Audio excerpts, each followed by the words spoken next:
Bukan.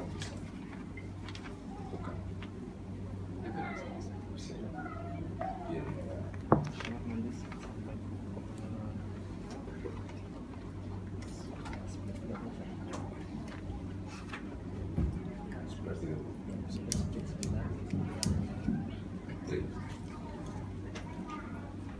Assalamualaikum warahmatullahi wabarakatuh.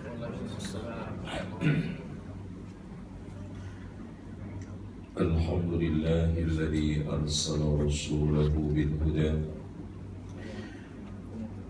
wa dinil haqqi liyudhhirahu 'ala ad-dini kullihi walau karihal musyrikun.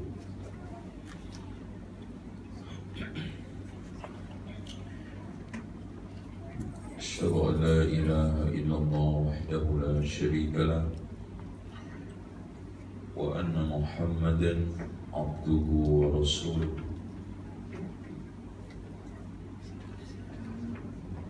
Allahumma salli wa sallim ala Muhammadin wa ala ali Muhammad kama sallaita ala Ibrahim wa ala ali Ibrahim innaka Hamidum Majid. Bapak Ibu sekalian, saudara-saudariku seiman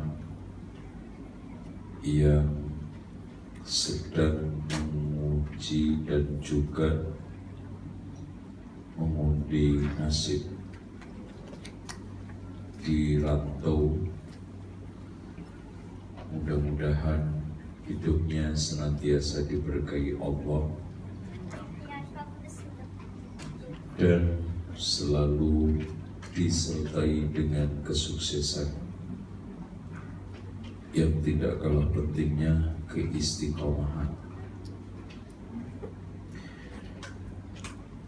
Kajian ini saya tujukan untuk yang sudah berumah tangga, baik yang lama maupun yang baru. Tapi yang belum boleh dengar, tapi masih hanya teoretik, ya, masih hanya teoretik. Namun tidak ada jeleknya sejak dini mengenali suka dukanya rumah tangga dan punya anak.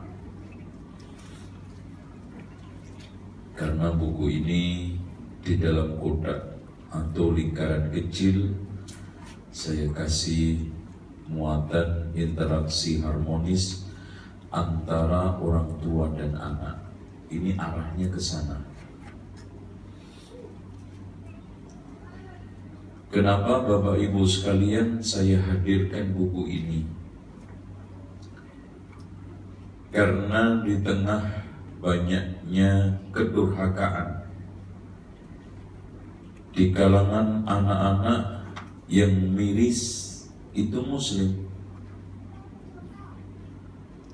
dan banyaknya juga kegagalan rumah tangga laki-laki juga Muslim,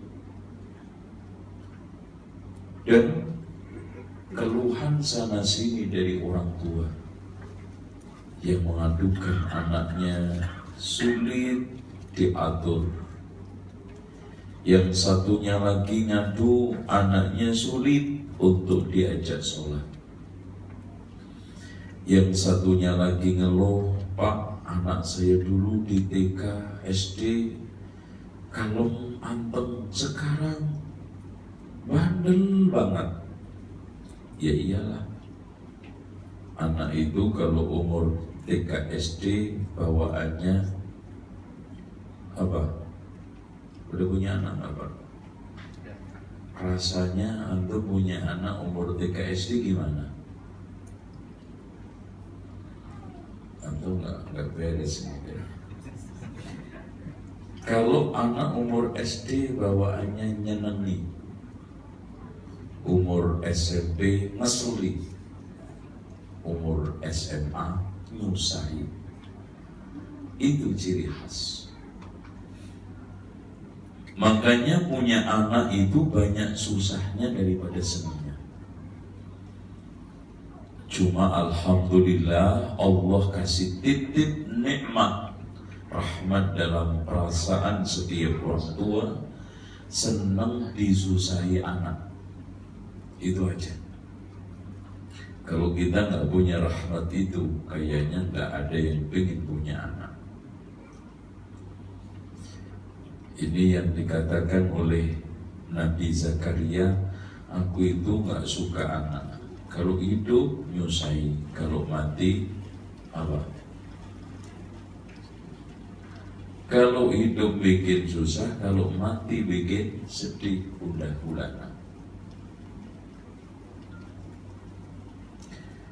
Oleh karena itu hadirin sekalian, jangan sampai kita punya anak salah tujuan. Kalau kita punya anak hanya tujuannya supaya jadi pejabat tinggi, kalau di sini kata orang Malaysia pejabat kerajaan, atau menjadi pengusaha, atau macam-macam status duniawi, ini nanti bakal nyesel. Kenapa? Kalau seandainya antum punya anak jadi gubernur, nggak bakal jadi wakilnya kan? Wah, bapak saya aja deh wakilnya, nggak mungkin. Kalau cerita sekarang orang tua membelikan anaknya mobil banyak. Kalau sekarang orang tua membelikan rumah anak juga banyak. Tapi cerita anak membelikan rumah mobil orang tua bisa dihitung jari. Bahkan jarinya bebek cuma 3. Oleh karena itu Allah memberikan pedoman. Tujuan kita punya anak, Rabbana hablana min azwajina wa dhurriyyatina qurrata a'yun waj'alna lil muttaqina imama. Jadi hadirin sekalian, kita punya anak tujuan utamanya adalah waj'alna lil muttaqina imama. Muttaqin. Makanya saya sering juga tegaskan, banyak orang kaget. Salah orang tua bercita-cita tujuan didik supaya anaknya jadi ulama. Loh kan? Kaget kan itu?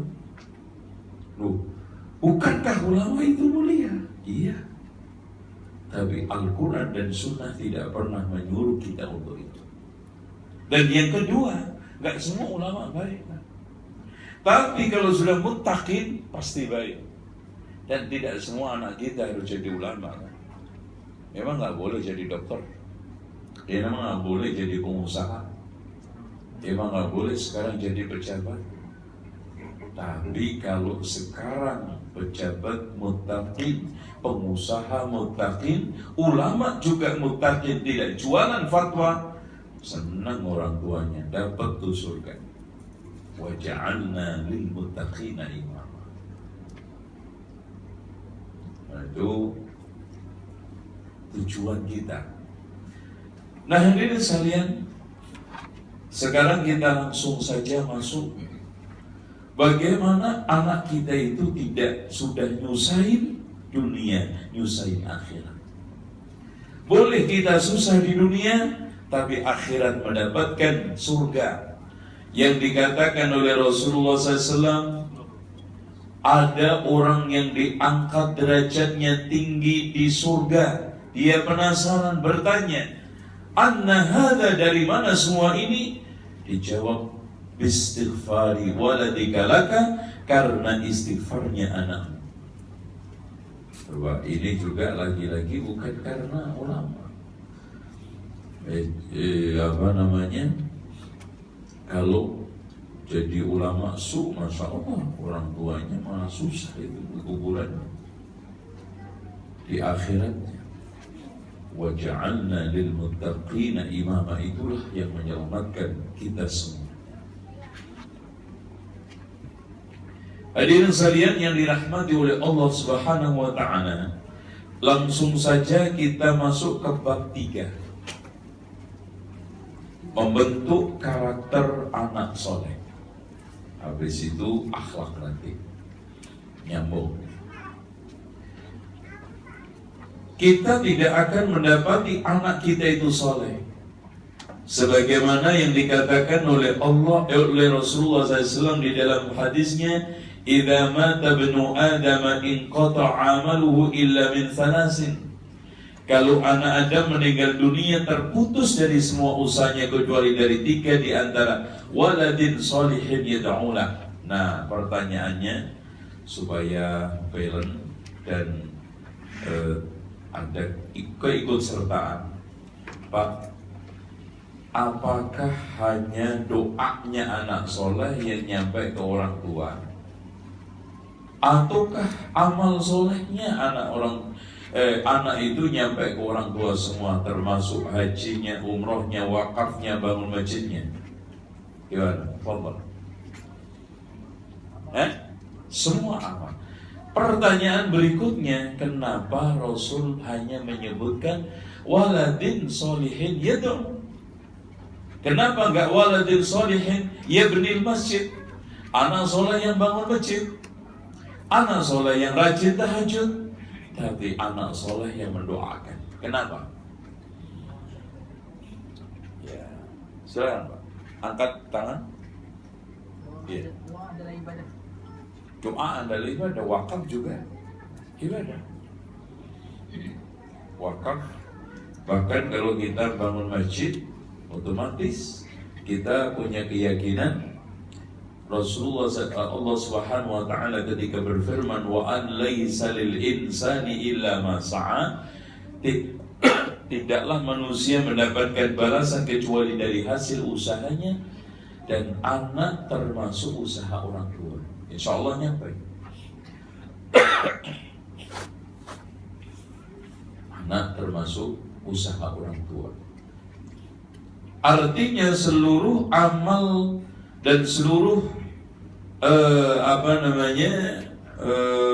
kegiatan kebaikan anak soleh itu nyampe ke orang tua. Ini loh Pak. Usaha itu kan seperti sholat usaha orang, wakaf usaha orang. Kalau sekarang orang melakukan haji umrah tidak perlu, ya Allah saya niatkan pahala haji untuk saya, ya kan, nggak perlu kan? Begitu juga seluruh amal anak soleh, nggak perlu ya Allah sekarang ini amal saya ini untuk orang tua saya, otomatis. Pertanyaannya, kenapa Rasulullah SAW menegaskan waladin soleh yad'u? Ini ada yang panas-panas ya Pak?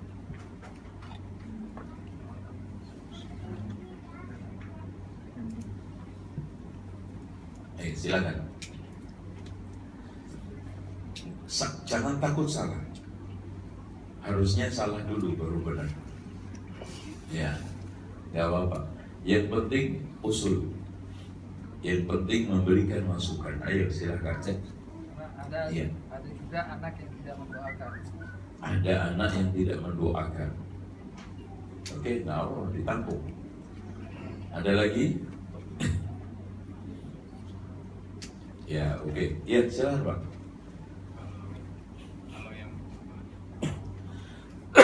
Kalau ibadahnya udah pasti nyampe ke orang tua, cuma kalau doa ini bisa memintakan sesuatu yang bukan merupakan usaha orang tuanya, tapi didoakan oleh anak, yaitu sampai. Artinya kalau ada anak berdoa untuk orang lain, nyampe ke orang tuanya, gitu maksudnya? Enggak, untuk orang tuanya. Untuk orang tuanya. Ya. Tapi kalau doa untuk orang lain, nyampe nggak ke orang tuanya? Umpamanya, anak doain antum, mudah-mudahan rezekinya lancar, anaknya banyak, istrinya banyak, umpamanya. Nyampe? Antum langsung nyampe aja. Kalau ini nyampe katanya. Subhanallah, makbul berarti. Gini Pak. Boleh Pak? Iya, silakan. Assalamualaikum warahmatullahi wabarakatuh. Iya, waalaikumsalam warahmatullahi wabarakatuh. Kalau menurut saya, Iya. karena hanya dengan doa seseorang itu merasakan dekat dengan siapa yang dia doakan. Iya. Cukup.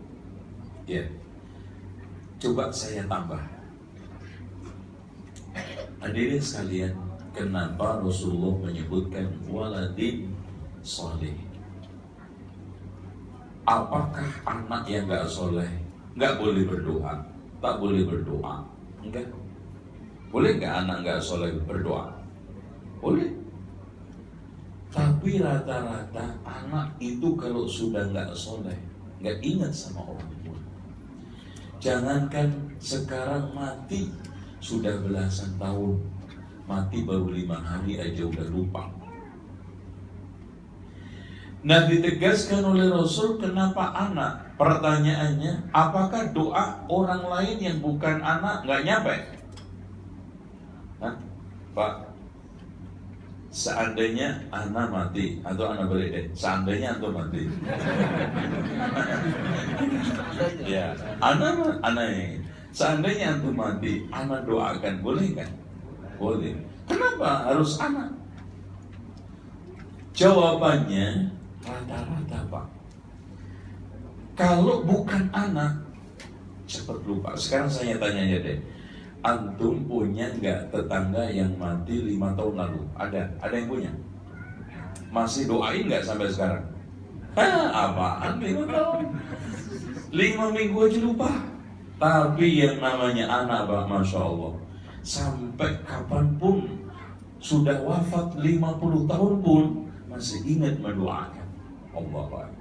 Kenapa soleh? Karena rata-rata yang ingat, yang selalu perhatian kesolehan itu. Makanya harus kita cetak, kita harus kejar. Nah, kenapa doa? Nah, padahal amal lain juga kena, bisa nyampe. Karena di antara sekian amal soleh yang paling mudah dilakukan apa? Doa. Wakaf semua anak bisa nggak? Belum tentu. Haji semua anak mampu nggak? Belum tentu. Jihad apalagi. Tapi yang namanya doa, anak pincang pun bisa, anak sempurna pun bisa, anak cacat pun bisa, bisu pun bisa. Subhanallah. Inilah Rasul berarti hanya ngasih sampel di antara sekian amal soleh yang paling gampang, paling mudah dipanjatkan, disembah, dipersembahkan oleh anak adalah doa. Makanya antum jangan sampai tidak berbakti kepada orang tua walau hanya sekedar doa. Nggak bisa ngasih masjid untuk orang tua kita wakaf, oke? Nggak bisa saya ngajikan umrah orang tua, bisa diterima. Tapi kalau antum nggak bisa berdoa, keterlaluan. Ini maksud waladin sholihin yad'ulah. Oke. Hadirin sekalian, karakter yang pertama adalah kita bentuk karakter anak itu rajin ibadah, senang ibadah. Itu dulu Pak. Ya. Karena di sini tujuan pertama, tujuan utama orang diciptakan oleh Allah adalah apa? Ibadah. Kalau anak ini sudah sejak dini kita giring pada tujuan utamanya yaitu ibadah, kita udah dapat bentuk anak. Nah, Masya Allah. Silakan diminum Pak. Anak sudah menyangka pasti yang keluar bandrek. Ciri khas Malaysia kan bandrek, teh tarik. Jadi gitu. Jadi anak ini kita harus pelan-pelan kita giring, kita bina, kita bentuk mengerti tujuan ibadah. Dan subhanallah Bapak Ibu sekalian, Allah di dalam mensyariatkan ibadah ini tidak monoton. Ada ibadah jasad, ada ibadah harta, ada ibadah ilmu, ada ibadah waktu, ada ibadah tenaga. Kenapa hadirin sekalian Allah Subhanahu wa taala memberikan suatu syariat ibadah dengan berbagai macam warna-warninya? Karena kemampuan hamba itu beda-beda. Coba sekarang yang miskin, yang gak punya uang, kalau Allah hanya syariatkan ibadah berupa harta, yang masuk surga cuma orang kaya. Dan subhanallah Pak, ibadah itu masing-masing ada keutamaan. Coba aja sekarang, orang yang menggauli istrinya di siang Ramadan karena sengaja, dendanya apa? Kalau nggak tahu, dendanya apa? Satu, memerdekakan. Ya jangan langsung puasa 2 bulan. Kasihan orang kaya nanti. Itu. Orang kaya kalau sudah diunjukin puasa, denger aja udah loyo. Itu kan. Wah, tuh saya nggak bisa makan ini nanti. Makanya subhanallah, pernah ada ulama yang ditanya, Syekh, mana yang lebih afdal sanksi untuk orang kaya yang menggauli istri Ramadan? Ini istrinya pada bulan Ramadan. Kalau orang miskin, menurut saya yang lebih afdal adalah memberi makan, dan yang afdal menurut orang saya, menurut orang nenek kaya adalah puasa. Lihat, karena apa? Kalau orang miskin dikasih sanksi puasa, lah saya puasa nggak puasa aja sama aja. Iya, akhirnya apa? Enak. Coba suruh bayar, cerah dia. Wah, saya kapok mas. Kenapa? Ya, jatahnya buat beli mercon jadi buat bayar. Hitung-hitung dia. Coba kalau sekarang orang kaya juga dikasih sanksi puasa. Waduh, kapok mas saya. Masa 2 bulan nggak makan, nggak kuliner, nggak ke Mangkabayan, nggak ke Wong Sulu. Masya Allah, udah deh, anak nggak bakal ulangi. Sementara sanksi diterapkan oleh Islam untuk menimpakan efek jerah. Jadi ada, subhanallah, sampai ibadah itu ada yang per detik. Subhanallah, alhamdulillah. Antum itu Pak, astagfirullah itu sepanjang detak mati kita dengar Allahu Akbar. Jadi ternyata Allah itu nyisir ibadah kita dari mulai partikel terkecil waktu yang kita miliki, detik, menit, jam, ada. Ibadah harian ada, mingguan ada, bulanan kayak Ayyamul Bait. Makanya subhanallah, sudah ada penelitian sangat akurat di Universitas Miami kenapa Islam mensyariatkan puasa Ayyamul Bait 13, 14, 15. Setelah melakukan penelitian dan berbagai macam observasi ke lapangan, ditemukan kenapa orang-orang yang temperamental, terutama kecanduan narkoba itu kumat di tanggal-tanggal itu, karena pada tanggal itu gravitasi naik, tekanan darah itu mengental, memadet, sehingga gampang emosi. Makanya dikendori pakai puasa. Subhanallah. Habis itu istirahat sehari tanggal 16, 17-nya dibekam, mantap.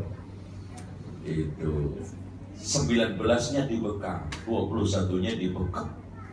Nah itu Masya Allah. Islam itu indah kok. Kita aja yang suka melecehkan. Nah, selanjutnya dan yang hebat lagi, takaran ibadah itu hadirin sekalian tidak ada yang merugikan dan juga menyusahkan kita. Ini makna dari firman Allah, la yukallifullahu nafsan illa wus'aha. Maknanya apa? Tidak ada satu ibadah pun yang ditakar oleh Allah nyusahin kita dan memberikan efek negatif buat kita, nggak ada. Coba aja sekarang kita ambil sholat kita berdiri, kenapa angkat tangan? Hikmahnya, kita ini kan sholat pasrah, tandanya pasrah menyerah, angkat apa? Itu kalau musuh angkat kalah kan itu. Letakkan senjata, angkat kaki, enggak, angkat tangan. Subhanallah. Terus tunduk, menghinakan diri, terakhir. Makanya puncak ibadah itu adalah puncak pencapaian cinta tertingginya, hina tertingginya. Makanya ibadah itu adalah ekspresi untuk mengungkapkan cinta paling dalam, kehinaan paling dalam. Sujud simbolnya, Anda lihat orang ketika sujud, anggota tubuh paling tertinggi apa? Anda coba kalau nggak ngerti ngaca. Yang paling tertinggi apa Pak? Saya nggak usah ngomong. Yang paling rendah ketika sujud, anggota tubuh kita apa? Kepala yang selama ini kita hormati. Sambil kita hinakan rohani kita mengucapkan Subhana Rabbiyal A'la. Itu sholat. Haji, ada umroh, ada zakat. Dengan demikian hadirin sekalian, Allah memberikan porsi supaya manusia dengan berbagai macam jenis kemampuan ini punya pintu surga semua. Makanya surga itu nggak didominasi orang yang punya uang saja, nggak didominasi orang yang sekarang kecil saja, besar saja, laki saja, perempuan, semua. Bahkan masing-masing anggota tubuh kita itu ada hak untuk mendapatkan surga. Loh, Masya Allah, mata kita bisa masuk surga, tapi nanti bukannya mata tok yang masuk surga. Mulut kita punya hak masuk surga, tangan kita, bahkan Rasulullah SAW memberikan suatu penegasan al-muslim, ciri-ciri muslim, man salimal muslimuna min lisanihi wa yadi. Yang namanya muslim adalah orang yang selamat, lisan tangannya tidak mengganggu muslim yang lainnya. Pak, Ibu, kenapa Rasulullah SAW menekankan lisan sama tangan? Karena ternyata surga nerakanya seseorang banyak ditentukan oleh lisan sama tangan. Sekarang saya tanya, ibadah mana lisan sama tangan gak berperan? Gak ada. Begitu juga maksiat mana lisan sama tangan yang gak berperan? Gak ada. Makanya Rasul menekankan lisan tangan. Nah, kembali lagi kepada la yukallifullahu nafsan illa wus'aha. Allah di dalam mensyariatkan ibadah dalam berbagai macam bentuk jenis, tidak ada yang sifatnya menyusahkan dan merugikan. Sekarang lihat sholat. Coba kalau rukuk ke belakang Pak, Allah, sulit. Gak bakal ada yang mau.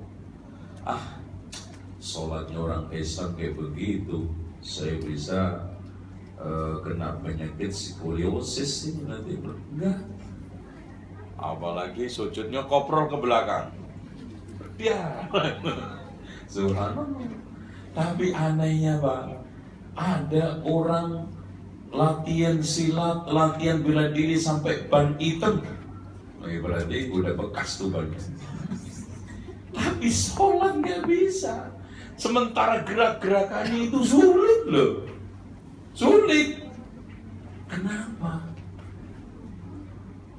Sekarang ya zakat juga Pak. Allah itu sangat adil Pak. Kalau sekarang kita lihat pertanian, usaha Allah 90%, usaha manusia 10% loh. Tanah milik siapa? Hujan yang nurunin siapa? Pohon ketika kecil meninggikan yang ninggiin siapa? Termasuk yang ngecat warnanya siapa? Ngisi buahnya siapa? Petani cuma punya urun, punya usaha 10% loh. Dibalik loh Pak, ketika zakat yang diminta Allah bersemana. Kalau Allah mau, Mas ini abahku ambil 10%, saya 90%, nangis petani. Wah gimana? Atau sekalian deh, kalau sekarang nggak mau zakat, adil-adilan saja, adil menurut Allah. Udah, saya nggak mau ambil zakat, gini aja deh. Kamu nanam padi 1, saya balikin 1. Mangga 1, dibalikin 1. Masya Allah, 1 pohon cuma 1. Ya adil kan? So, ini sekarang dolemnya Allah di mana? Kamu lempar rambutan satu, saya balikin satu. Mangga satu, saya balikin satu. Lengkeng satu, balik satu. Kan nggak dolem. Adik, udah, nggak usah bayar zakat. Tapi itu aja. Mangga, subhanallah. Udah gitu paling tinggi lagi ya.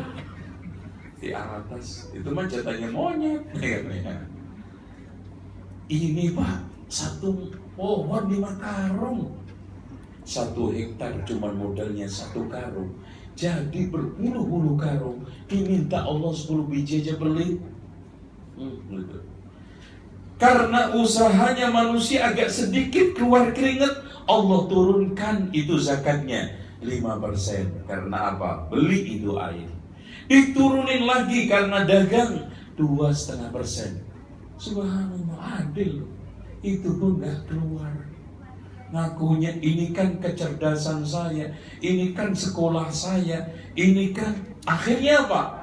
Seperti Qarun ketika ditegur oleh Nabi Musa alaihissalam, wa ma utituhu illa min ilmin indi, saya tidak diberikan oleh Allah kekayaan ini kecuali dari ilmu yang saya miliki. Ini ibadah. Nah, anak kita kalau memang begitu, kita harus tanamkan hal itu sejak dini. Berbagai macam ibadah yang ada.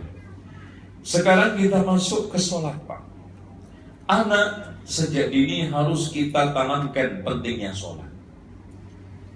Inna sholata kanat 'alal mu'minina kitaban mawquta. Sesungguhnya sholat itu tetap menjadi kewajiban permanen yang waktunya jelas bagi orang-orang mukmin. Jangan dipelesetin kayak orang Betawi. Jadi inna sholata kanat 'alal mu'minina kitaban mawquta. Nah, repot. Mau kita udah, mau saya. Semau saya sholat ya terserah, enggak ya sudah. Enggak bisa. Hadirin sekalian yang dirahmati Allah, kalau memang begitu, pertama dan utama harus kita tanamkan ke anak kita, waktunya sholat dulu. Yang penting anak kita kenal. Enggak sholat ntar dulu, enggak apa-apa. Dek, ini sekarang duhur loh. Kadang-kadang datang ke masjid, balik lagi. Ya kadang orang tua juga bingung, ini di rumah nggak ada, di masjid juga nggak ada. Anak ini gimana ini? Bocah, ada gitu. Biarin. Yang penting keluar sholat duhur, gitu kan gitu. Ayo si Abdullah Muhammad keluar sekarang. Ayo sholat duhur. Anak udah terngiang-ngiang sholat duhur. Tertanam dulu. Inna sholata kanat 'alal mu'minina kitaban mawquta, sudah menjadi mental dia dulu. Ingat. Jadi Bapak Ibu sekalian, ketika menanamkan sholat pada anak kita, jangan terus berharap sempurna seperti kita. Ini anak sholatnya nggak lengkap. Ya lengkap ya bapaknya lah. Ya anak seperti itu. Kadang ke masjid, Masya Allah, Allahu Akbar, lari. Muter sono, muter sini, nginjek kaki temannya, gitu kan gitu. Apalagi yang Masya Allah, kadang-kadang anak itu yang sama temannya main-main keterlaluan, waktu sholat dikasih botol belakang pantatnya. Itu ada. Apalagi kalau di masjid yang ada beduknya, itu tabuhnya diletakin di ini belakangnya. Akhirnya ketika tahiyat jomplang, nah itu anak. Itu kadang-kadang Allahu Akbar rukuk nggak pakai, langsung sujud. Apalagi anak-anak yang di bawah umur 4 tahun, gerakan sholat yang paling tidak disukai rukuk. Antum lihat aja, nggak perlu disukai. Kenapa? Belum pengalaman posisi seperti itu, takut nyungkel. Oh, jangan-jangan saya nggak jadi ini, gitu. Takut. Nggak apa-apa, biarin aja. Pasti yang paling disukai Allahu Akbar, langsung sujud. Itu kan gitu. Nengok kanan, nengok kiri. Itu kan gitu. Anak. Terus kemudian ada kadang-kadang subhanallah, anak saya yang umur 5 tahun. Udah. Jadi sholat itu setiap sholat 4,5 tahun selalu 2 rakaat. Kenapa? Ya bisanya baru segini, ngomong begitu, alasan pinter udah itu. Bisanya sudah seperti ini, bisanya baru segini, terus sisanya kapan? Ya ntar lah. Itu ya nggak apa-apa, ini berarti kosor terus kamu. Gitu. Allah, anak. Terus yang penting kita ingatkan, nih asar, ayo deh asar. Terus kemudian yang kita harus tanamkan pentingnya sholat. In awwalu ma yuhasabu bihil abdu yaumal qiyamati as-sholat. Nah ini, bagaimana anak ini sudah terpatrikan, anak itu kalau sudah umur 5-6 tahun itu sudah mulai ada kematangan. Makanya Syekh Waliullah Kandahlawi menegaskan, baligh itu ditandai bulughut tamyiz. Baligh dari sisi dia itu matang bisa memilah. Ada bulughut taklif, yaitu baligh yang sudah kena beban.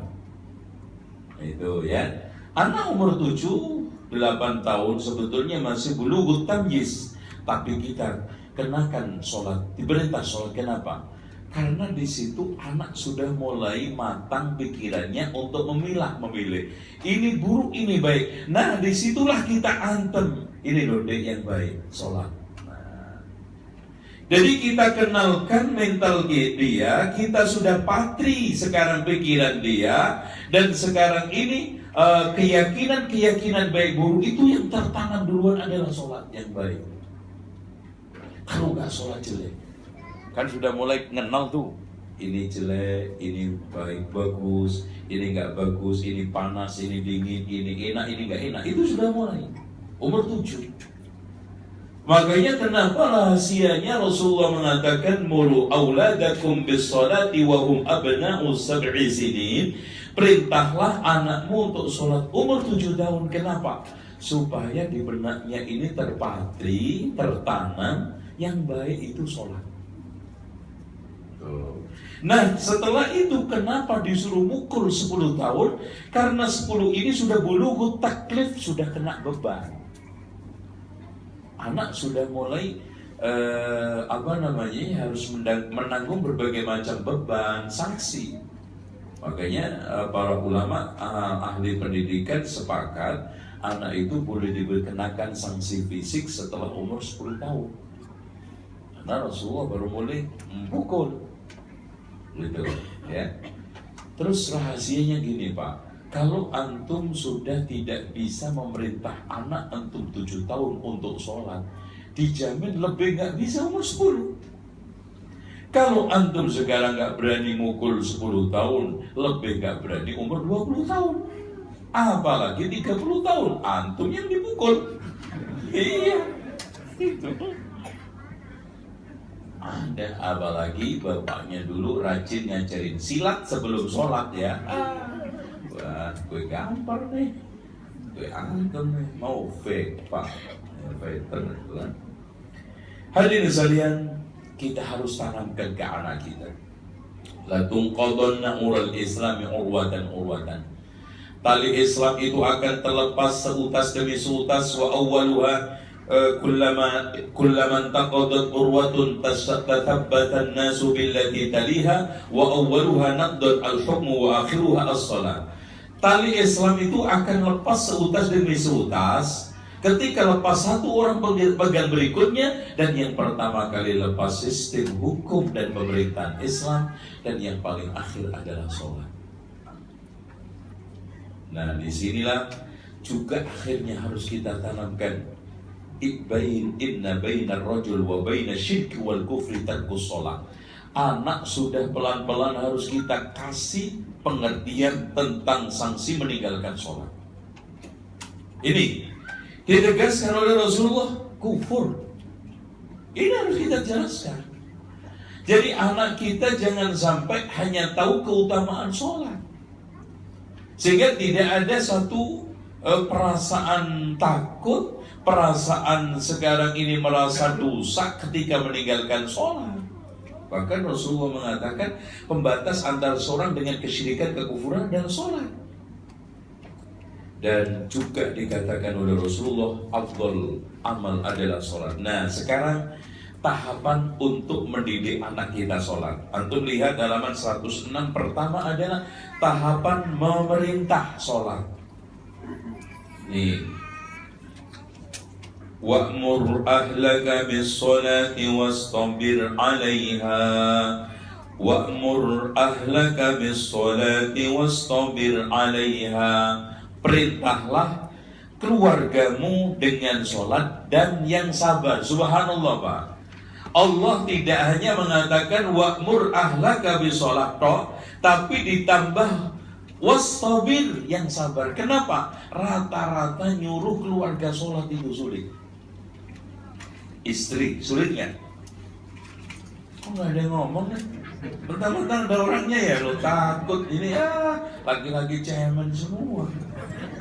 Laki-laki istiqomah. Ikatan suami takut istri di rumah. Susah, kenapa? Susah secara alami. Karena perempuan gak terikat ke masjid jamaah. Bisa sholat kapan saja. Cenderung nunda-nunda, apalagi ada lawannya bicara. Wah, udah gitu temanya mantep. Cocok, wah ini mbak yang gue tunggu 2 bulan lalu, baru sekarang gue ketemu. Ngomong bla bla bla bla. Zuhur sudah masuk jam 1. Mbak, belum sholat mbak? Ntar, gampang. Cuma sebentar, 10 menit. Ternyata 2 jam. Itu. Karena apa? Temanya sedang hangat. Gosip. Digosok makin sip. Makanya gosok sana, gosok sini. Akhirnya lewat. Inilah pentingnya laki-laki harus sering-sering telepon. Mau di kantor, dek udah sholat zuhur belum? Kadang-kadang sesekali bohong, udah padahal belum. Karena telepon nggak bisa lihat gimana keadaannya. Itu ya sekali, jangan sampai 5 kali. Sesekali lah, berarti 2 kali 3 kali bohong. Anaknya juga begitu, ingetin, yo sekarang ke masjid, ayo ikut Abi. Terus wastabir 'alaiha. Diingatkan tentang waktu sholat, duhur, asar, maghrib. Bukan hanya itu saja diri sekalian, tahapan mendidik yang kedua, tahapan mendidik tata cara sholat. Subhanallah, Rasulullah SAW bagaimana mendidik Anas bin Malik, wahai anakku, janganlah kamu menoleh ketika sedang sholat. Ini dikasih tata cara. Ini anak-anak kita harus sudah kita kasih, walaupun kadang tolak-tolak, kadang lari. Diberitahu kalau sholat jangan lari. Kalau sholat yang walaupun nanti balik lagi lari, balik lagi noleh-noleh, balik lagi dia itu melakukan kegerakan-gerakan yang salah, nggak apa-apa, terus. Makanya ada ilmu sentra di dalam sekolah sentra itu. Yang penting guru kalau di rumah orang tua yang cerewet, yang sering-sering negor, jangan bosan-bosan. Itu kuncinya mendidik. Lah kalau orang tua sekarang, ya kemarin udah saya omongin balik lagi, ya repot. Bahkan bisa saja 1000 kali kita mengulang-ulangi. Pendidikan yang hanya satu masalah yaitu sholat, masih belum apa-apa. Masih belum apa-apa. Terus wa'mur ahlaka bis-sholati wastabir 'alaiha. Perintahlah keluargamu untuk sholat dan sabar. Karena memang sulit, karena memang banyak kendala. Yang namanya anak tadi, kita sudah kasih ajak ke masjid, kita lagi sujud, ternyata lari pulang.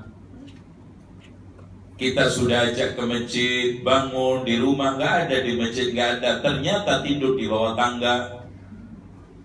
Kita sudah ajak ke masjid, baru aja 1 rakaat sudah pergi keluar main-main sama anak-anak lain.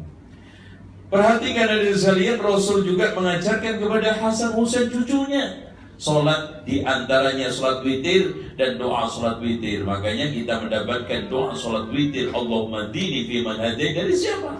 Pengajaran Rasulullah SAW kepada cucunya Al Hasan wal Husain. Ini kita ajari tata cara. Dari mulai gerakannya, ya. Ayo sekarang saya lihat. Ya, antum jangan detail ya. Dari mulai takbiratul ihram sampai selesai nggak bakal betah. Nggak bakal betah. Pasti pergi. Antum kalau nggak. Pokoknya gini Pak, ada suatu ilmu pendidikan. Watak anak umur di bawah 9 tahun, 12 tahun itu tidak akan bakal betah melakukan sesuatu 5 menit sepanang konsen tidak melakukan gerakan lain. Makanya pendidikan anak-anak kelas SD dibikin begini, coba ceramah kayak begini, bubar, klasikal, wah ceramah kayak begini, anaknya pergi. Makanya ada maafing, ada ganti tempat, suasana. Ini apa namanya pendidikan gitu juga. Caranya kalau memang begitu, ajari dulu tata cara takbiratul ihram. Antum awasi dulu, ayo coba caranya takbiratul ihram gimana? Satu aja. Enggak benar itu. Gini. Itu. Takbiratul ihram sudah selesai. Nanti besoknya ayo rukuk. Sekarang ambil lihat caranya rukuk gimana? Rukuk kurang dikit, kurang ke bawah, terlalu ke bawah, kurang ke atas, itu nggak pernah pas. Terus rukuknya, nah nanti sujudnya satu-satu aja. Insya Allah per 5 menit sekali anak akan bakal bisa. Makanya ibu-ibu ini termasuk tips dan juga cara untuk membelikan mainan anak yang tidak menguras dana. Biasanya anak-anak itu kalau kita ajak ke tempat mainan, setoko mau dibawa pulang semua. Iya, ini mau semua. Padahal anak itu kalau mau pulang nanti rata-rata nggak lebih dari 2. Caranya, kalau masuk ke toko mainan jangan kurang dari 15 menit. Ya, jangan kurang. Antum tes aja anak antum 15 menit, nanti mainan yang disenengin setelah 5 menit pasti dibuang. Dilempar, mau ini, 5 menit buang lagi. Nah, pasti nanti yang akan dituju cuma 1-2. Itu kadang-kadang baru 5 menit keluar, nah itu yang nguras dana. Karena pasti semuanya seneng. Ketahuannya nanti kalau sudah pulang, ini diinjek cemen, ini dibuang ke ini. Kadang-kadang udah remek baru aja karena nggak disukai. Dan juga termasuk ini juga ibu-ibu, ada di antara ibu-ibu ada salah di dalam menyikapi permainan anak. Ketika ada anak beli mainan terus rusak dimarah-marahin. Kamu dibeliin mainan rusak melulu. Lah yang nggak rusak yang dibeliin bapaknya. Awet itu. Beliin aja bapaknya mobil-mobilan 2 tahun utuh. Itu namanya anak. Itu namanya permainan sudah berguna, buktinya rusak. Gitu. Kalau nggak rusak berarti anak itu nggak suka, nggak connect, nggak stressing, dan nggak ada manfaat mainan itu. Karena anak punya watak. Kenapa merusak? Karena eksplorasinya terhadap sesuatu yang baru. Berarti anak antum bagus. Connectingnya ada, alias waras gitu loh. Kalau ada mainan dibeliin 2 bulan auto, berarti anak antum ada sesuatunya. Ini perlu dibawa ke psikiater. Ada yang marah-marah. Iya, masa baru dibeliin kemarin, udah rusak lagi, minta lagi. Ya kalau nggak mau rusak bu, beliin bapaknya. Insya Allah 2 tahun utuh. Nah itu insya Allah. Ini namanya anak dimarah-marah pengen punya mainan utuh, itu bapaknya. Selanjutnya dari sekalian, tahapan ketiga, tahapan dipukul karena tidak sholat. Yang tadi hadirin sekalian, nah ini saya akan ini antum bisa baca, tadi sudah saya nukil juga halaman 110 pernyataan Syekh Waliullah Kandahlawi. Ini beliau memiliki kitab namanya Al-Hujjatul Balighah. Ya, ini Masya Allah kitab cukup bagus sekali. Kalau antum bisa baca lebih detail lagi, dari mulai akhlak ada, akidah ada, fikih ada, tarbiyah anak ada, wajilid dan ini manfaat sekali. Nah, beliau di sini menegaskan intinya kesimpulannya taklif ini apa namanya, bulugh itu ada dua, bulughut tamyiz wa bulughu at-taklif. Nah, selanjutnya tahapan mengenalkan manfaat sholat. Tuh. Jadi setelah anak kita ajarkan tentang masalah perintah sholat, tata cara sholat, maka yang selanjutnya harus kita kenalkan dipukul dulu kalau umur 10 tahun nggak sholat, ya. Nah, saya ingin jelaskan sedikit kenapa harus dipukul dan pukulannya macam kayak apa. Karena gini tadi, anak umur 10 tahun ini sebetulnya di dalam kacamata Islam sudah kena sanksi. Contoh aja sekarang, kalau anak umur 10 tahun mecahin kaca tetangga, wajib ganti. Ya, wajib ganti. Atau sekarang merusak barang, wajib ganti. Atau melakukan kriminalitas, wajib membayar walaupun tidak harus kena seperti orang-orang dewasa. Nah, oleh karena itu hadirin sekalian, pukulan tersebut sebagai bentuk pengenalan. Nah, gitu loh Pak. Pukulan ini sebagai bentuk pengenalan kepada anak akan sanksi suatu kriminal. Gitu loh. Kalau kamu nanti melakukan kesalahan, ini resikonya. Ya, daripada antum nanti latih, ya, gara-gara nanti enggak sholat, antum suruh push up 50 kali, itu apalagi disuruh berendam di air 2 hari. Antum sekarang kasih sanksi sholat mau alhamdulillah enggak, pukulannya segede siwak. Siwak, tapi siwak jangan siwak yang dijual Badui di depan sak meniskin gitu ya. Itu ya sakit.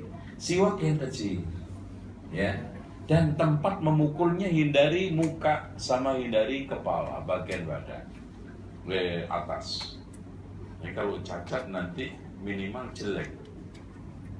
Tuh. Kenapa Islam itu melarang bagian sini? Karena memang sensitif, bahaya, dan memang orang itu tampilannya itu dilihat itu di sini. Kalau anak antum cacat di bagian sini bahaya. Kalau jalan kaki nggak ketahuan kan. Buktinya antum ketika ta'aruf melihat apa dulu, kaki apa muka, enggak kan. Tapi anak kadang-kadang sebagian ibu-ibu bisa bungkus kaki, nggak bisa bungkus muka. Itu aneh nggak? Itu kakinya nggak ada orang penasaran sama kaki, ngapain ditutup-tutup pakai kaos kaki? Mukanya, antum penasaran muka mah kaki dulu, muka. Udah deh, anak taruh ngeliat kaki aja, ada? Nggak ada.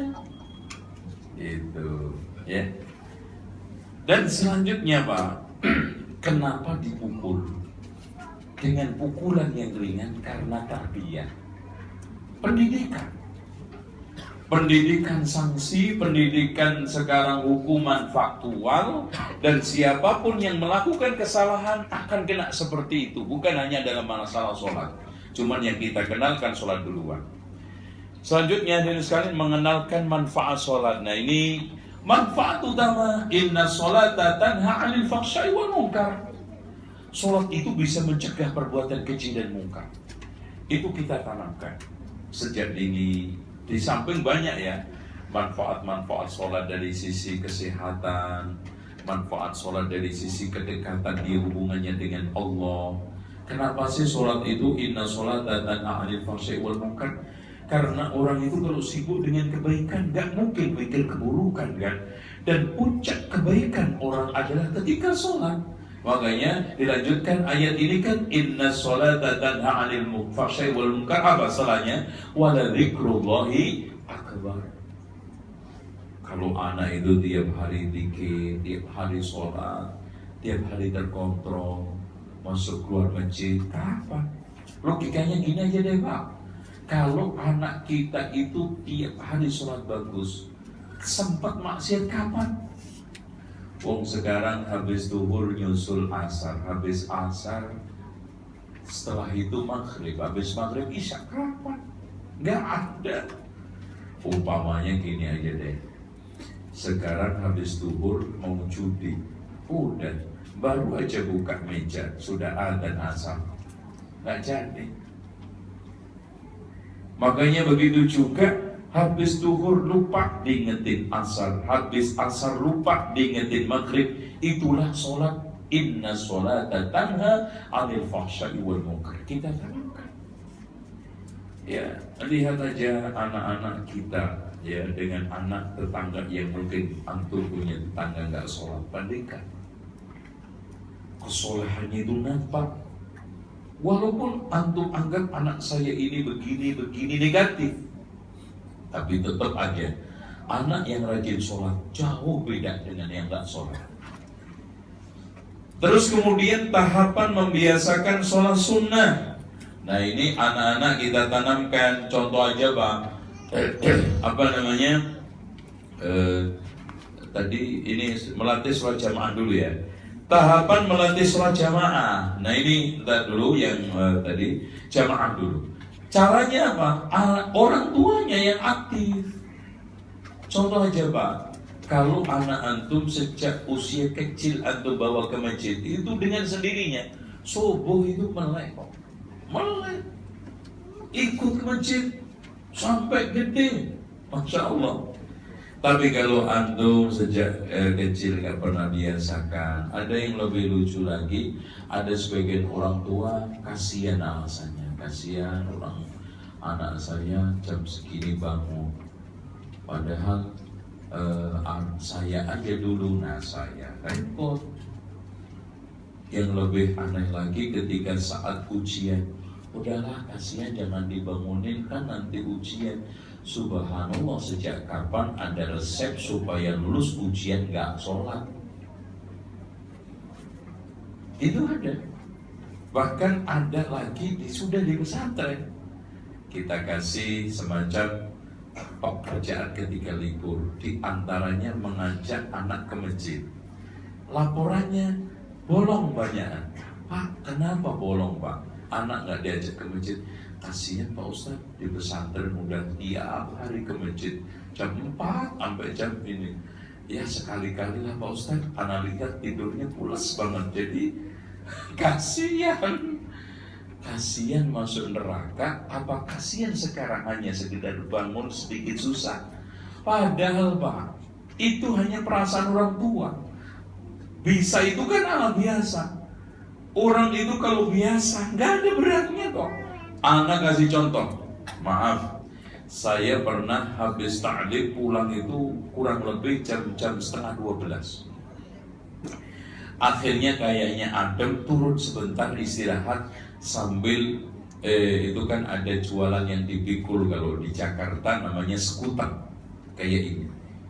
Saya tanya tuh Pak, Bapak setiap hari kerja jam segini ini sudah berapa tahun Pak? Ya 9 tahun Pak. Subhanallah. Keluarnya jam berapa, pulang jam berapa Pak? Ya saya keluar jam 9 setengah 10 Pak, pulang jam setengah 3. 9 tahun. Alasannya setelah saya kejar, ya Allah, anak aja nggak betah kayaknya, nggak siap. Setelah tanya Pak, ya Pak biasa begini Pak, biasa. Makanya Rasulullah kenapa bersabda di dalam hadisnya, ya, man shalla arba'ina yawman yudriku takbiratal ihrami ma'al imam kutibat lahu bara'atani, bara'atun minan nifaq wa bara'atun minan nar. Barang siapa yang sholat 40 hari. Nah, kenapa Rasul pilih 40 hari, enggak 20 hari? Ini enggak mungkin Rasul itu bersabda tanpa tujuan, apalagi tidak sadar apa yang diomongkan. Naudzubillah. Rasulullah SAW berbicara, pasti di situ ada kedalaman hikmah yang kita dapat. Tidaklah Rasulullah SAW berbicara melainkan ada kehebatan, kemuliaan tujuan dari sabda itu. Tidak lain apa Pak? Pembiasaan. Ternyata kita sudah uji coba. Anak yang masuk ke pesantren rata-rata SD itu 90% sholatnya nggak pernah ke masjid, bahkan nggak sholat.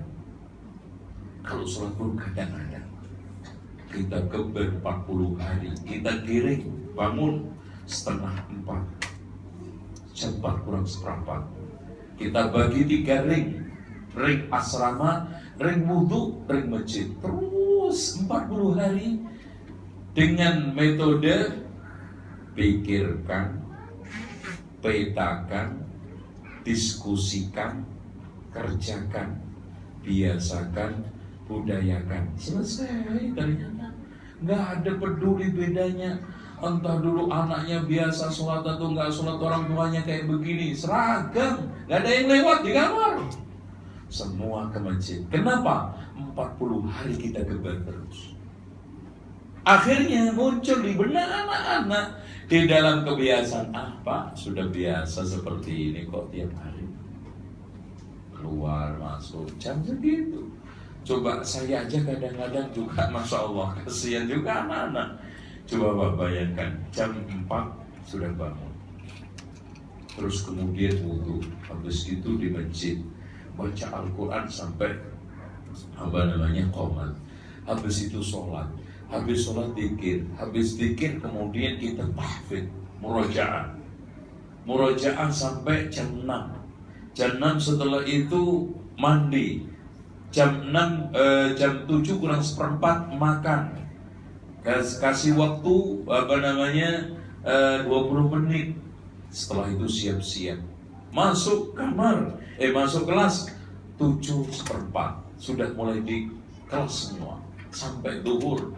Habis duhur habis sholat makan, habis makan ada kegiatan lagi sampai asar maghrib, ya terserah main bebas. Nanti habis maghrib ada tahfidz lagi, tahfidz sampai isya nanti ada tryout, ada juga tahsin, ada ini sampai tidur jam 9, jam 10 sudah wajib merem.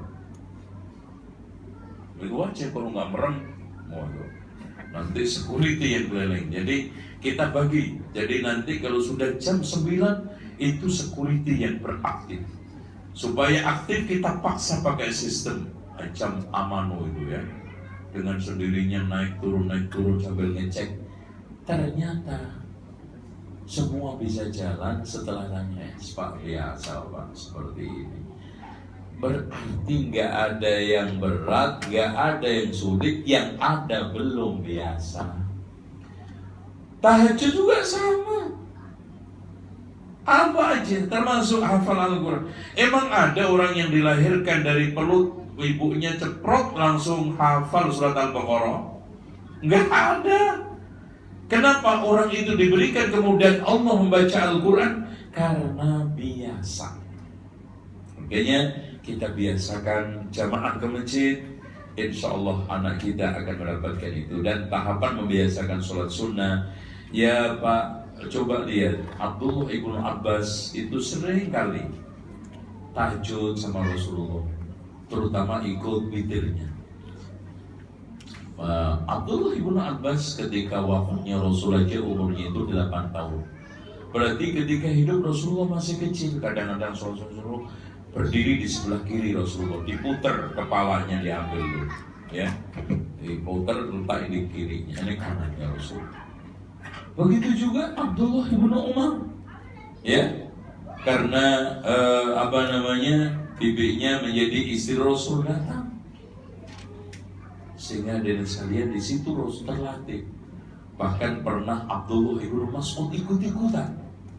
Kebetulan Rasul ketika itu baca dalam satu rakaat Al-Baqarah, Al-Imran, Al-Nisa, Al-Maidah, An-Nisa, Al-Maidah. Kata Abdullah ibnu Mas'ud, hampir-hampir aku berniat keburukan. Apa maksud anda? Ingin keluar dari sholatnya Rasulullah, nggak betah. Ya, kalau pas Ibnu Abbas ringan rakaatnya. Abdullah ibnu Mas'ud kan Rasulullah SAW kadang-kadang sholatnya itu satu rakaat membaca Al-Baqarah, Ali Imran, An-Nisa, Al-Maidah, satu rakaat. Itu subhanallah. Dan ini ditekuni Rasulullah sampai wafat.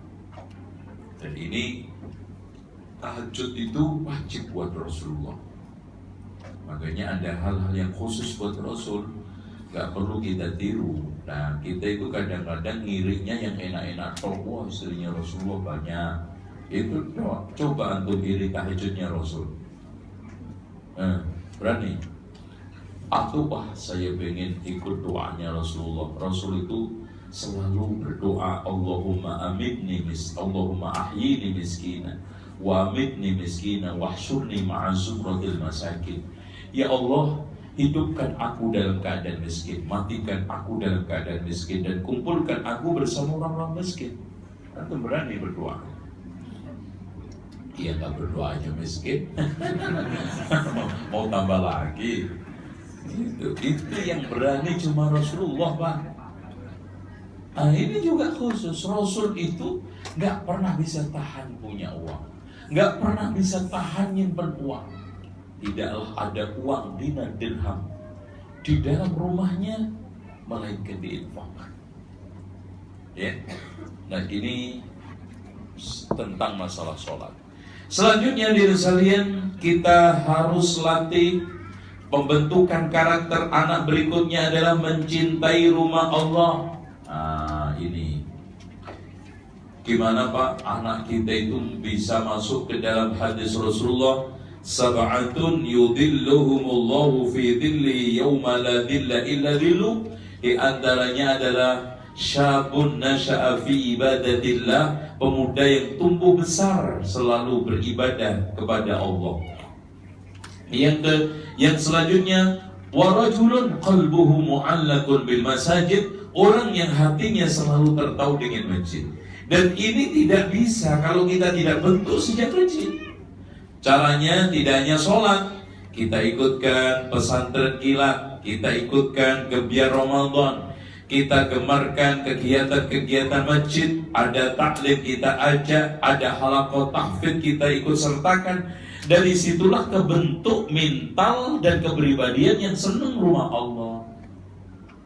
Dan Masya Allah hadirin sekalian, dalam sepanjang sejarah, ya, seperti yang di sini saya tegaskan bahwa masjid itu selalu melahirkan orang-orang besar, ya.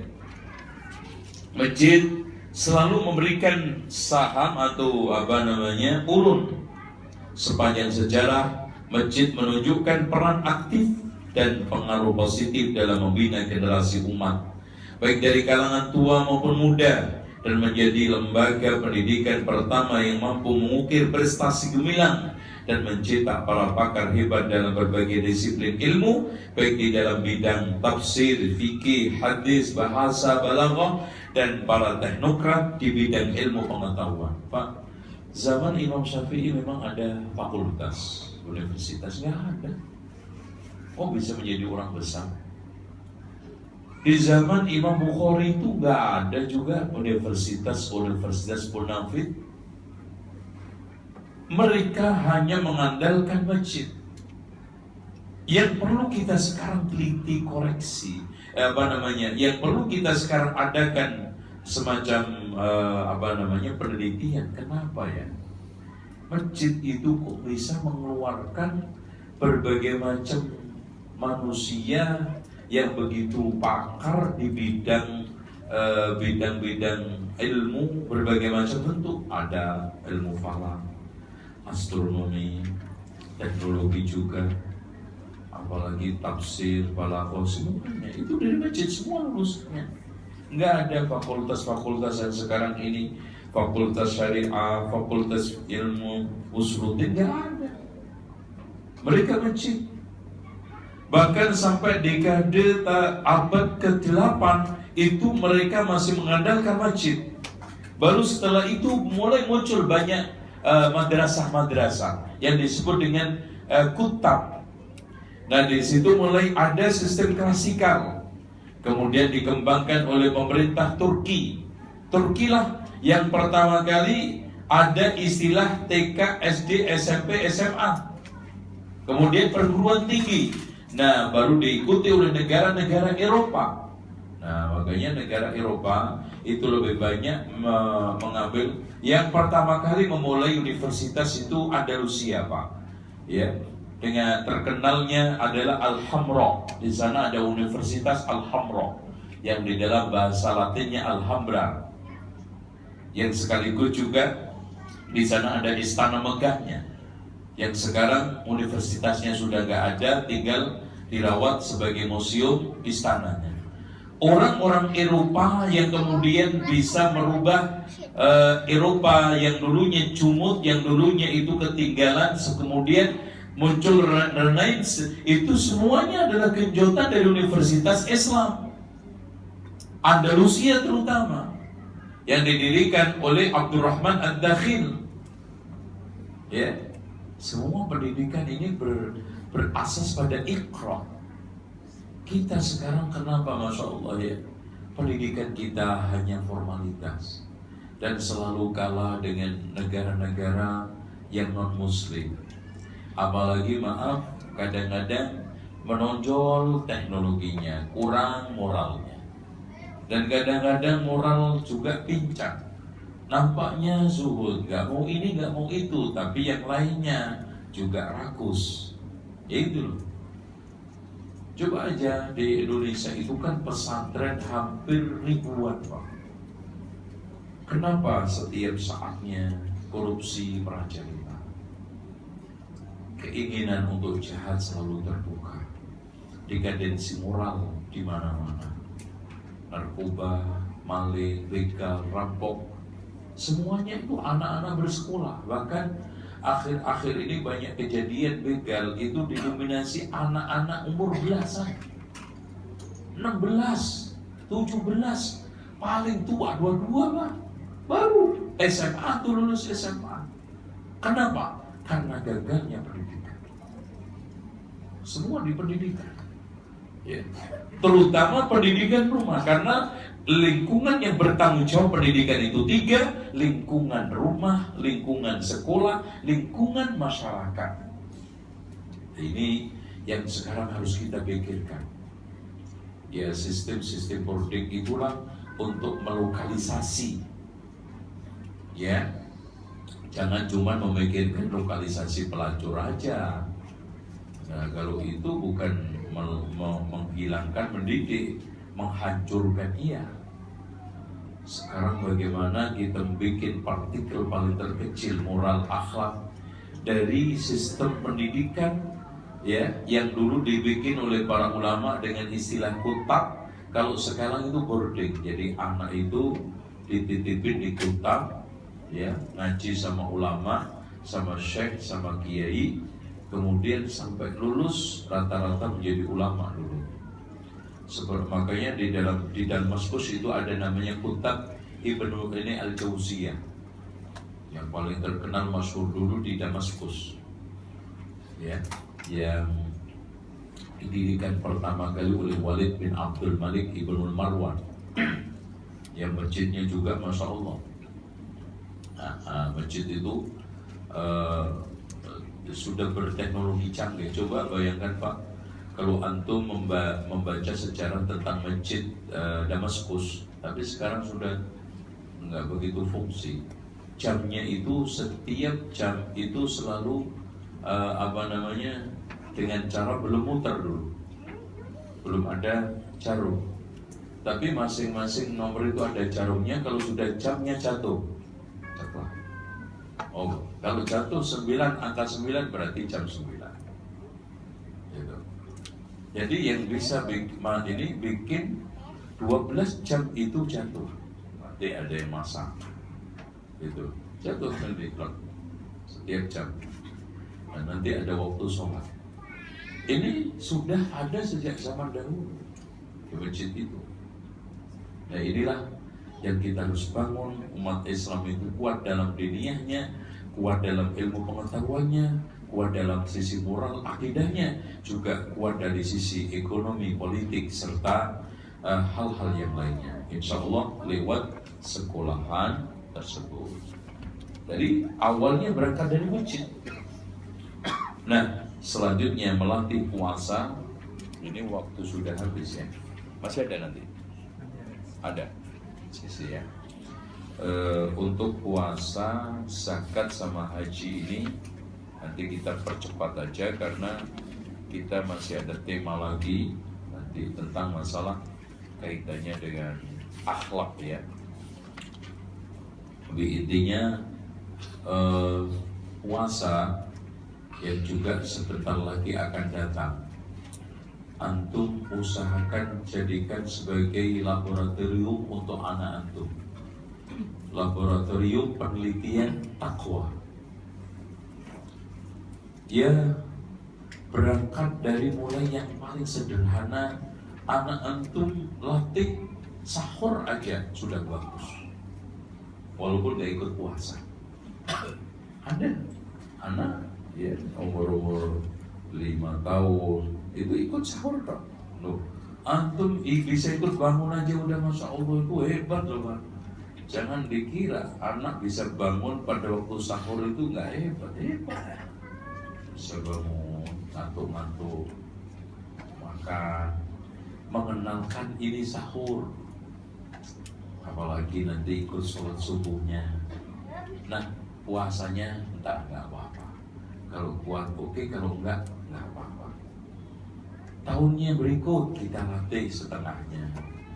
Bahkan sahabat itu sampai melatihnya ketika menjelang maghrib itu dikeluarkan mainan. Sementara zaman sahabat itu mainan anak-anak itu sangat terbatas, paling banter layang-layangan. Sekarang macam-macam loh.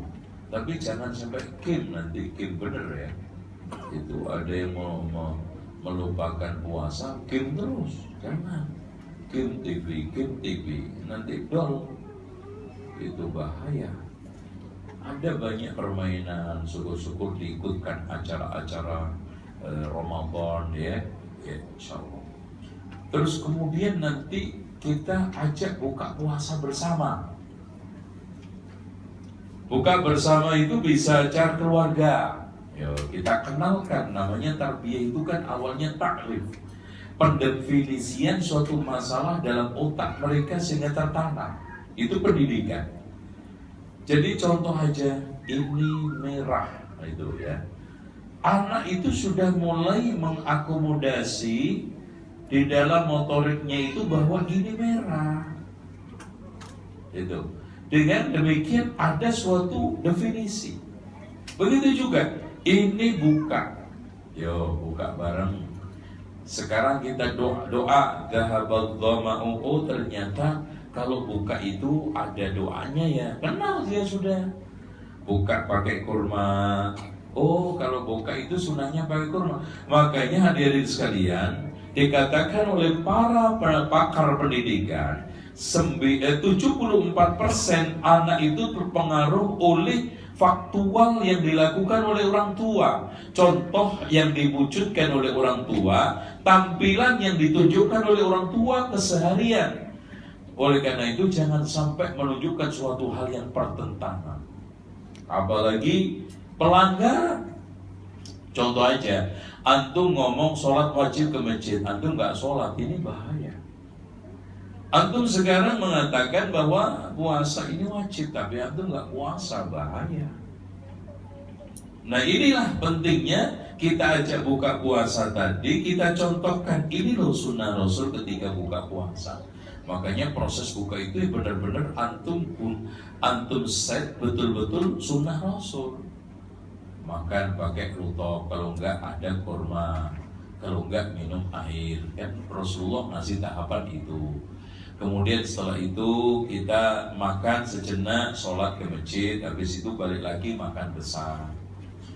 Terus cara makannya juga baca bismillah, pakai tangan kanan.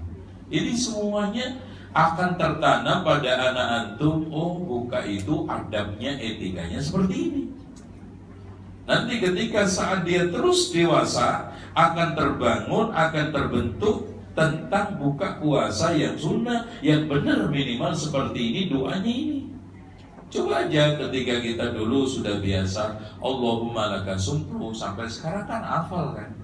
Ternyata hadisnya dhaif jiddan. Nah, kenapa kita ngapal ini terus? Karena terbiasa sejak kecil.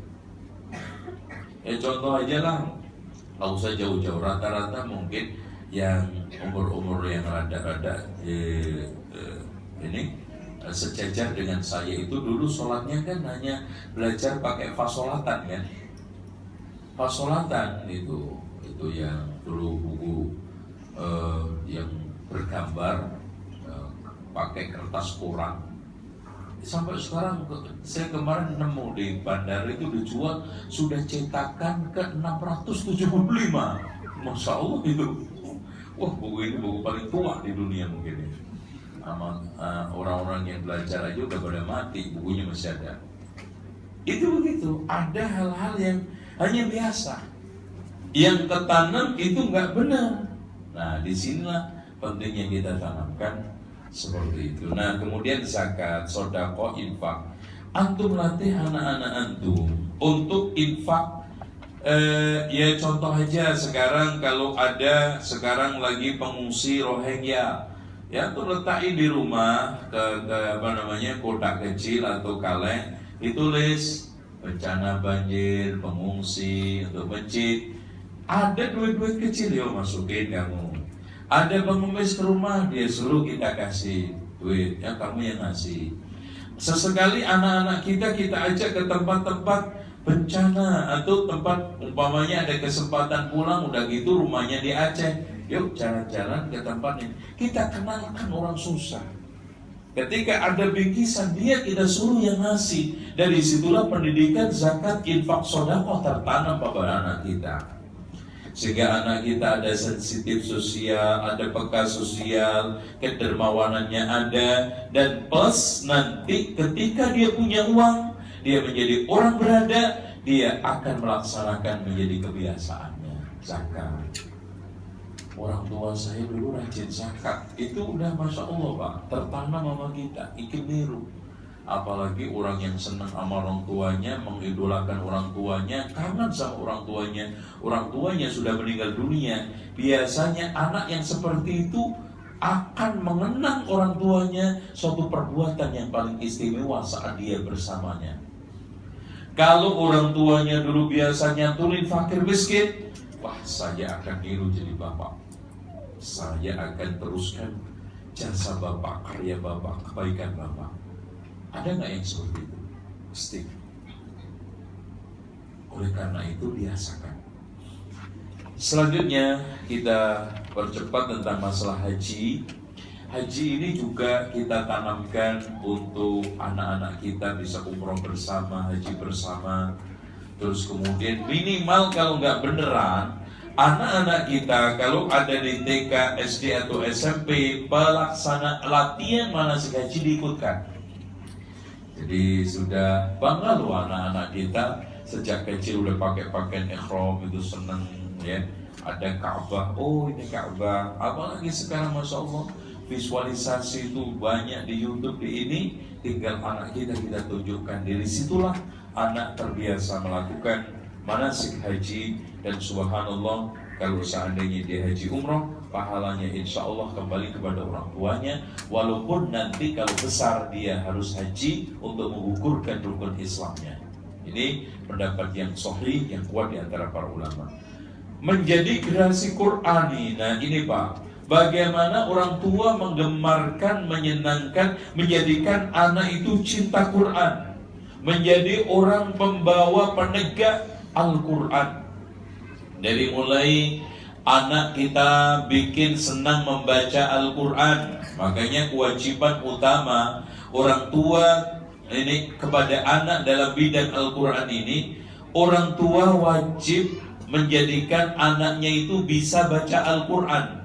Bisa itu artinya tajwidnya bagus, makhrajnya kena, dan tartilnya juga bagus. Kita bikin juga anak itu bisa senang menenteng Quran kemana-mana, bangga. Kalau bisa ketika ke sekolah di tasnya ada Al-Quran. Kalau ke masjid di sakunya ada Al-Quran. Kalau sekarang dia sedang kemana-mana rekreasi, bekal utamanya adalah Al-Quran. Jangan dibikin anak minder bawa Al-Quran, minder sekarang ini nenteng Al-Quran, bahkan malu kalau di sakunya ada Al-Quran. Apalagi Pak, sekarang sudah banyak yang aneh-aneh. Kemarin di Indonesia rame Quran dibaca pakai langgam Jawa, ternyata muncul lagi si rusak. Nanti jangan-jangan ada Sunda lagi. Oleh karena itu di sini usahakan anak ini kita tunjukkan yang benar Quran itu seperti ini sikap.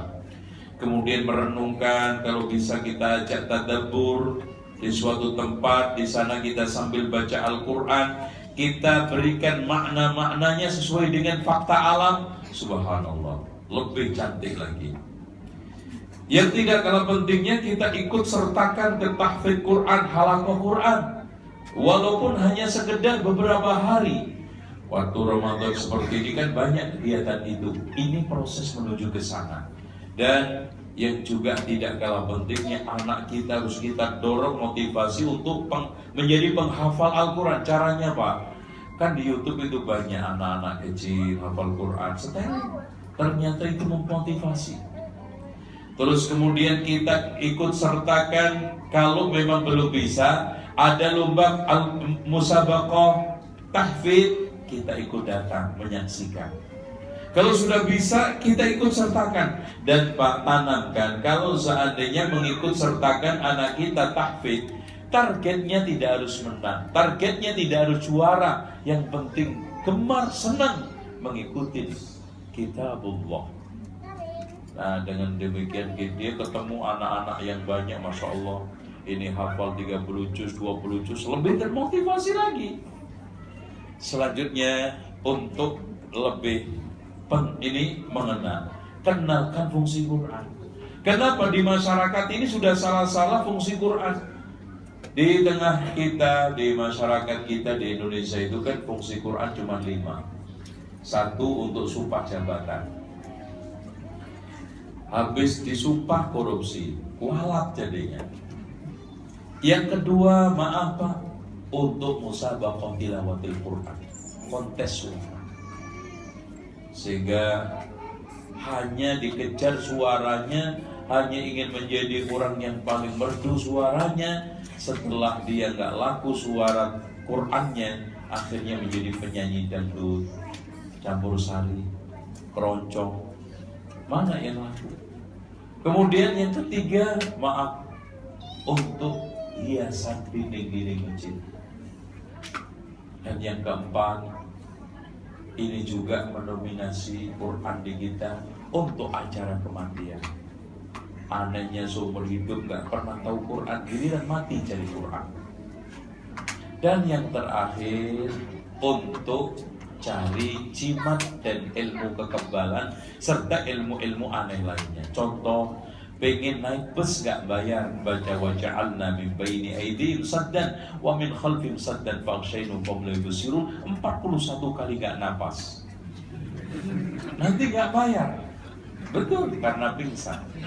Gitu kan. Yaudah Pak, gak usah bayar aja Pak. Untuk supaya tangkar menang, baca inna a'tainakal kautsar 4 kali gak nafas. Ketika mukul inna syani'aka wal abtar. Seperti itu Quran. Dan ada tambahan sedikit-sedikit kalau di beberapa kampung dibuat untuk menunggu kotak kondangan supaya nggak dicolong tuyul. Itu biasanya kotak kondangannya dikasih Quran, nanti bawahnya kasih lele.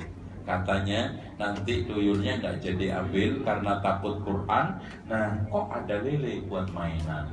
Itu berarti tuyulnya anak dewe. Itu aneh.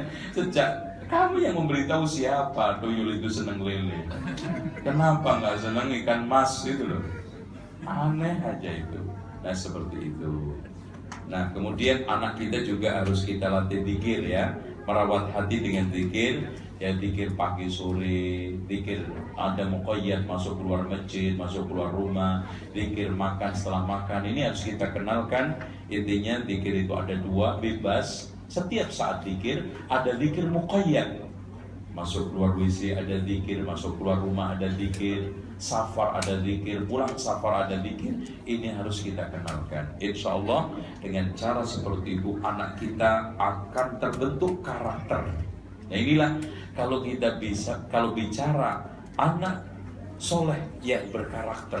Pendidikan yang berkarakter tadi itu, karakternya kebentuk di atas tujuan utama hidupnya, yaitu wa ma khalaqtul jinna wal insa illa liya'budun, ibadah. Insya Allah tinggal nanti akhlaknya kita akan sampaikan setelah selingan berikut ini. Mudah-mudahan manfaat, dan insya Allah nanti kita lanjutkan akhlak anak soleh. Jazakallah Ustaz. Alhamdulillah para bapak, para ibu, hadirin wal hadirat, kajian sesi pertama ini yaitu membentuk karakter anak soleh.